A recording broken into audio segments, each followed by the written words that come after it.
सियासत में कोई चीज़ नामुमकिन नहीं होती है। पॉसिबिलिटी और मुमकिनात के दरवाजे हमेशा खुले रहते हैं। बावजूद इसके पीडीपी और महबूबा मुफ्ती दोनों के लिए इस लोकसभा इलेक्शन की राह काफ़ी मुश्किल दिखाई दे रही है। पार्टी और लीडरशिप दोनों का सियासी मुस्तकबिल अनंतनाग राजौरी सीट से वाबस्ता है। महबूबा मुफ्ती की साख और सियासी वजूद दोनों दाव पर हैं। 2024 में वो किसी भी कीमत पर 1999 और 2019 लोकसभा चुनाव की तारीख यहाँ दोहराना नहीं चाहेंगी। सन 2000 के बाद से ही महबूबा मुफ्ती जम्मू कश्मीर की सियासत का अहम चेहरा हैं। अपने वालिद मुफ्ती मोहम्मद के ज़ेर साया अपना सियासी कैरियर शुरू करने वाली महबूबा मुफ्ती पिछले 8 साल से अपने वालिद की सियासी विरासत को संभाले हुए हैं। आज उनका शुमार जम्मू कश्मीर के कद्दावर लीडरों में होता है। मुल्की सियासत में उनके बयानों को अहमियत दी जाती है। मरकज़ से टकराव और मुज़ाकरात और मुसालिहत दोनों उनकी सियासत का अहम हिस्सा है। उन्हें जम्मू कश्मीर की पहली खातून वज़ीर आला बनने का एजाज़ भी हासिल है। बेगम अकबर जहां के बाद जम्मू कश्मीर की वो दूसरी खातून हैं जो मेंबर पार्लियामेंट मुंतखब हुई। उनके सियासी सफ़र की शुरुआत भी कांग्रेस से हुई। 1996 में कांग्रेस के टिकट पर अपने होम टाउन बिजबिहारा से MLA चुनी गई। नेशनल कॉन्फ्रेंस की हिमायत के सबब मुफ्ती मोहम्मद सईद ने कांग्रेस से अपनी राह जुदा कर ली और 1999 में PDP की बुनियाद डाली। महबूबा मुफ्ती ने असेंबली सीट से इस्तीफा देकर 1999 में श्रीनगर से लोकसभा का चुनाव लड़ा, लेकिन उन्हें शिकस्त का सामना करना पड़ा। 2002 के असेंबली इलेक्शन में वो पहलगाम से कामयाब हुई। 2004 के लोकसभा इलेक्शन में वो अनंतनाग लोकसभा सीट से पहली बार मेंबर पार्लियामेंट चुनी गईं।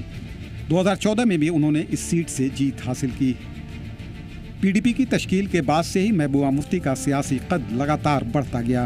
पार्टी के अहम फैसलों में उनकी राय को काफ़ी अहमियत मिलने लगी। 2016 में मुफ्ती मोहम्मद सईद के इंतकाल के बाद पार्टी की क़ियादत उन्होंने संभाल ली। अपने वालिद की तरह उन्होंने भी BJP के साथ इत्तेहाद को कायम रखा। 4 अप्रैल को उन्होंने जम्मू कश्मीर के 9वें और पहली खातून वज़ीर आला के तौर पर हलफ लिया। PDP की रवायती हरीफ नेशनल कॉन्फ्रेंस आज भी BJP के साथ इत्तेहाद को लेकर सवाल उठाती रही है। उमर अब्दुल्ला ने इस इलेक्शन में भी इस मुद्दे को खूब जोर शोर से उठाया। अगर 2019 में इन्हीं कलम दवात वालों ने नेशनल कॉन्फ्रेंस के दोस्ती के हाथ को थाम लिया होगा, हमने उस वक्त इस खतरे को पहचाना था। इन BJP वालों को आप बाहर रखिए। इसके बरक्स आप 6 साल हुकूमत करिए, आपको कोई नहीं छेड़ेगा। इसमें कांग्रेस वाले भी हमारे साथ तैयार थे। 2021 तक वो हुकूमत चलती। आज हमारा झंडा भी होता, आज हमारी अपनी आईन होती, आज हमारी जमीनों पे हमें खतरा नहीं होता, हम इस तरह बेइज्जत नहीं होते।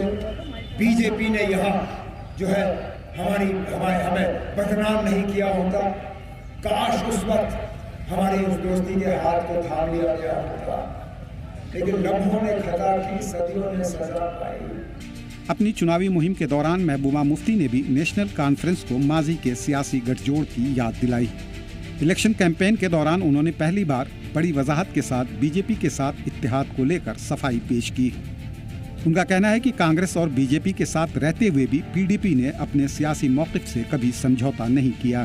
कुर्सी का खेल है इनके लिए मुआहदा। PDP ने 2 बार, एक बार कांग्रेस के साथ हाथ जोड़ा 2002 में, और उसमें पोटा खत्म करना, टास्क फोर्स खत्म करना, जम्मू कश्मीर के मसले के हल के हवाले से बातचीत करना, और उससे बड़ा मुआहदा अगर जम्मू कश्मीर की हिस्ट्री में पिछले 70-75 साल में कोई मुआहदा किसी पार्टी ने किया हो मरकजी सरकार के साथ, हमने BJP के साथ मुआहदा नहीं किया, हमने मरकजी सरकार के साथ मुआहदा किया, जिसमें हमने उनसे मसले कश्मीर के हल के हवाले से बातचीत, पाकिस्तान के साथ बातचीत, जम्मू कश्मीर में बातचीत, एस्पा को ख़त्म करना, 370 के साथ हाथ नहीं लगाना और रास्ते खोलना। तो मुझे बताइए, नेशनल कॉन्फ्रेंस से 40-50 साल यहाँ रहे, 70 साल से वो मुआहदे करते आए। मुझे एक बात बताइए कि उन्होंने दिल्ली से कभी कुछ मांगा हो?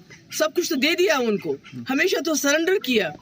वज़ीर आला बनने के बाद 2016 में उन्होंने रुकने पार्लियामेंट से इस्तीफा देकर अनंतनाग असेंबली सीट के ज़िमनी इंतखाब में रिकॉर्ड वोटों से जीत हासिल की, लेकिन BJP के साथ ये गठजोड़ लंबे अरसे तक नहीं चल पाया। 2018 में BJP ने हिमायत वापस ले ली। उसके बाद से ही PDP सत्ता से बाहर है। 2019 के लोकसभा इलेक्शन में PDP कश्मीर की तीनों सीट हार गई। अनंतनाग लोकसभा सीट पर महबूबा खुद तीसरे